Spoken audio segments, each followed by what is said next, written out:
This week we'll cover finding and evaluating sources.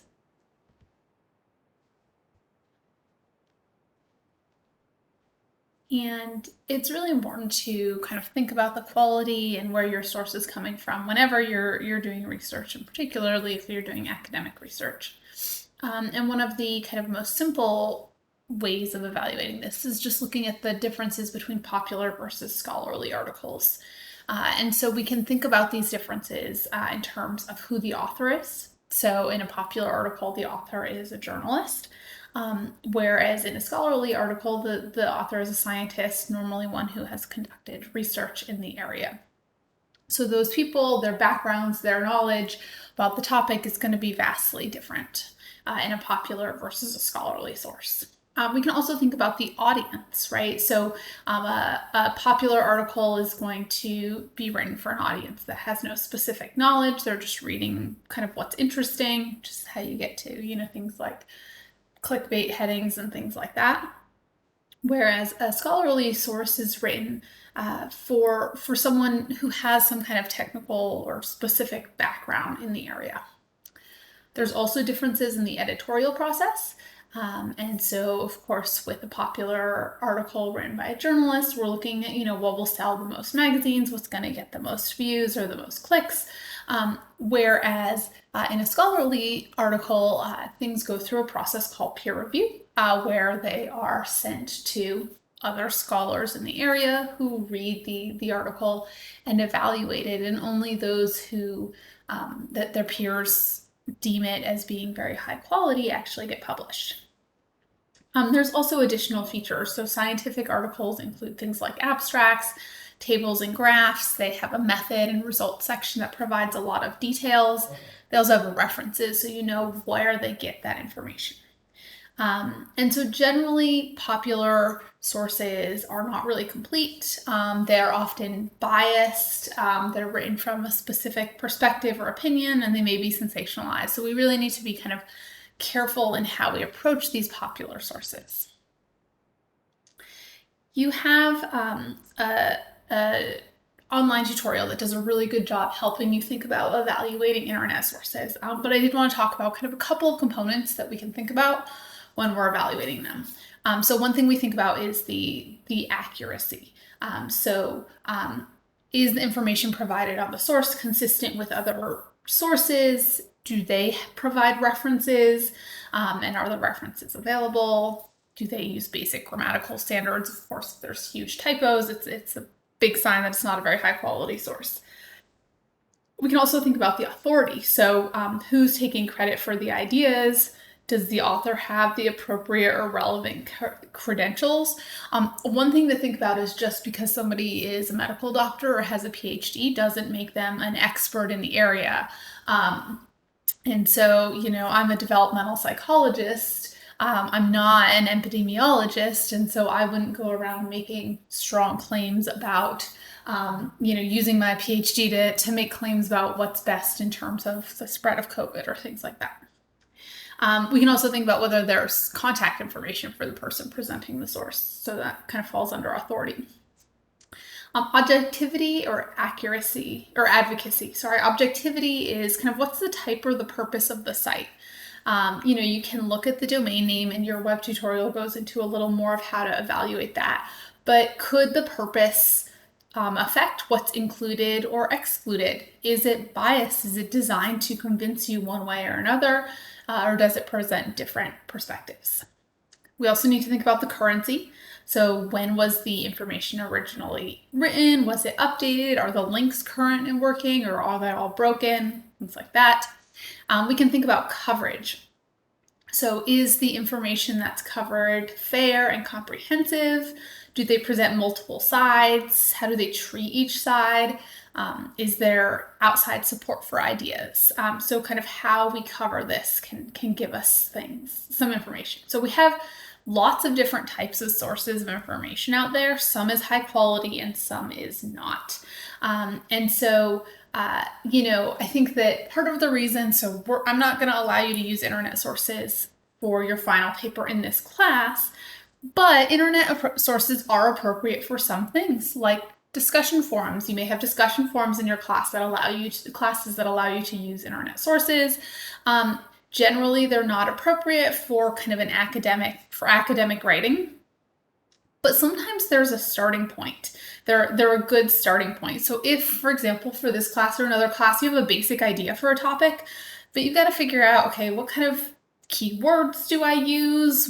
How can I narrow this down? I want to study memory, but I don't know what about memory, short-term, long-term, autobiographical, I just don't know. Sometimes a solid online source, something like Wikipedia, is a good starting point. Now, you can't cite it in your paper, so you can't cite internet sources in an academic writing, but sometimes we use it as a basis or a starting point to go more in depth. Okay. So let's say we've done our basic research, we've kind of skimmed what Wikipedia or other online sources have to say about our topic. We're ready to get into actual academic sources. Okay, so another big distinction that we need to make once we kind of narrow our funnel down from all of the information out there to just academic sources is the distinction between primary versus secondary literature. Okay, primary literature is a publication of an investigator's own research. So I collected data, I wrote up my findings, and I published them and described what I did. That would be primary research. Secondary research, so an empirical research article, is primary research. This is going to be mostly what you're using for your final paper. Secondary research is based on primary research and uses multiple sources combined in new ways. So this can be things like a meta-analysis. With a meta-analysis, you take all of the literature on your specific topic and basically compile all the data and analyze it again together. So maybe I'm looking at gender differences in memory, and I found 20 studies that look at differences between men and women in memory. I can actually combine all of their findings and analyze it again to see if there's an overall pattern. So this can be a pretty powerful tool, but it's not primary research because I haven't directly conducted the study myself. We also, in an academic source, might see a literature review. Now, you all are writing a literature review for this class, but in a literature review, the author has read all of the literature in the area and is describing it, probably to make an argument. So it's worth noting that secondary sources can also, and often are, peer-reviewed. So a secondary source doesn't necessarily mean it's garbage. It doesn't necessarily mean it's not scholarly work. But for this paper, I really want you to focus on finding primary sources where the author is directly describing a study that they conducted. Okay, so we will have information from the library that provides more detail, but when you're looking for scholarly sources, the library is probably going to be your primary source. So they have search engines and article databases to provide you with links to academic journals and books.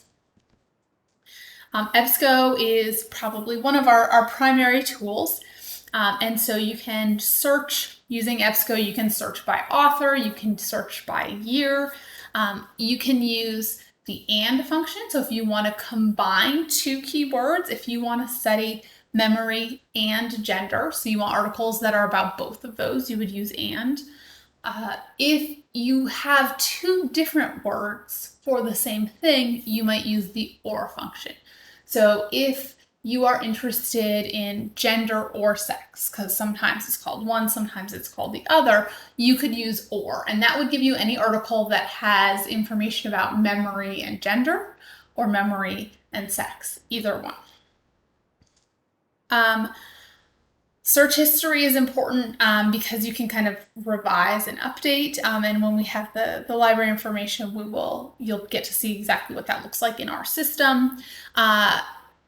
Peer-reviewed, you can select specifically on EBSCO that you want articles that are peer-reviewed, which is a good starting point. This helps you filter out things like dissertations, which are on EBSCO but are not peer-reviewed, and you can also modify search results.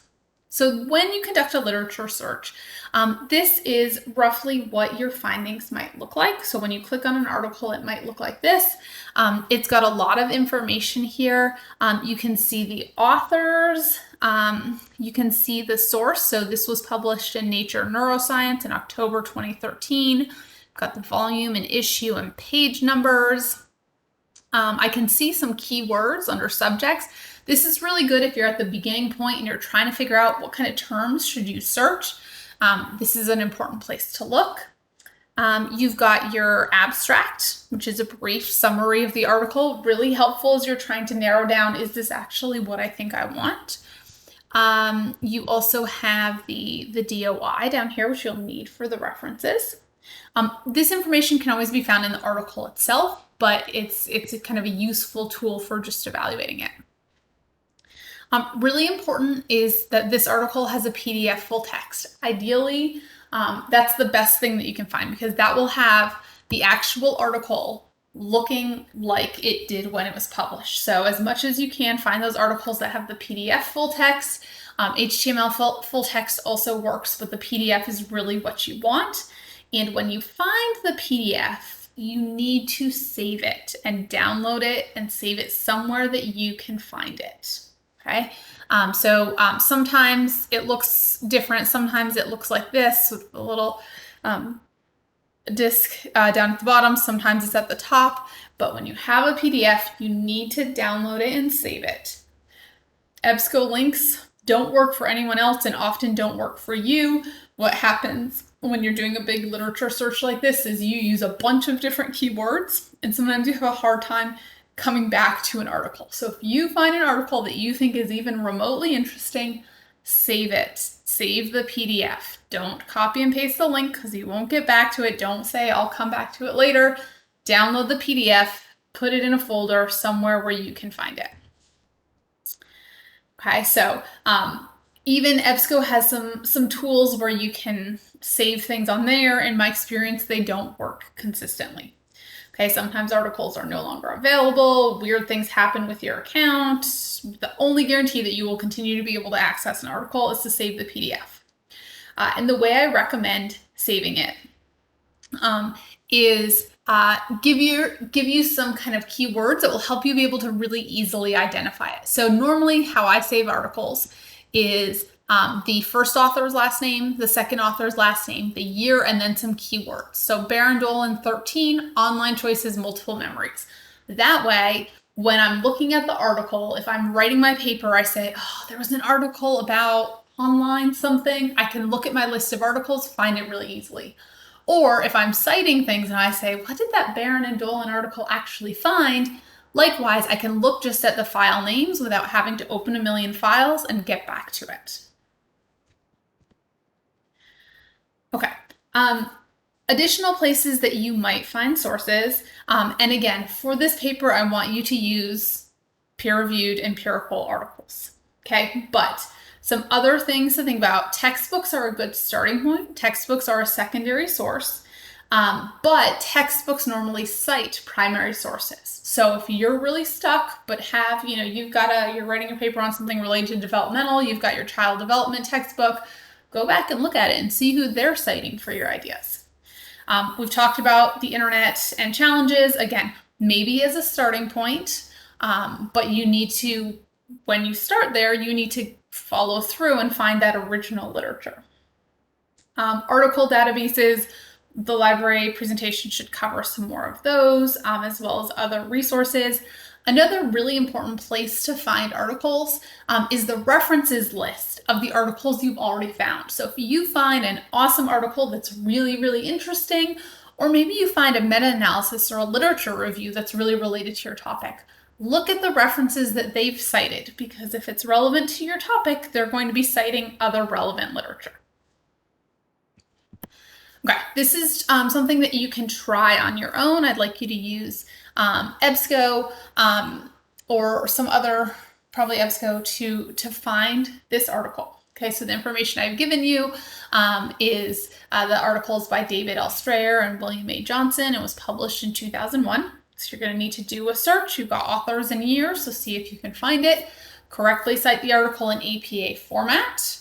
and then read the abstract, paraphrase the study in your own words, and then save a PDF copy of the article. You don't need to put it in a box. Just save a PDF copy of the article somewhere where you can find it. Okay, so pause this and do that to make sure that you have the skills that you need to do that. Okay, so here's the correct citation for that.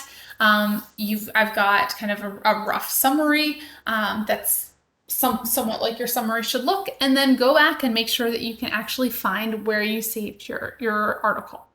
So you should get more information on kind of exactly the strategies for finding articles at TAMUCT, but this is a really good start and get you thinking about what you need to do to be finding appropriate articles.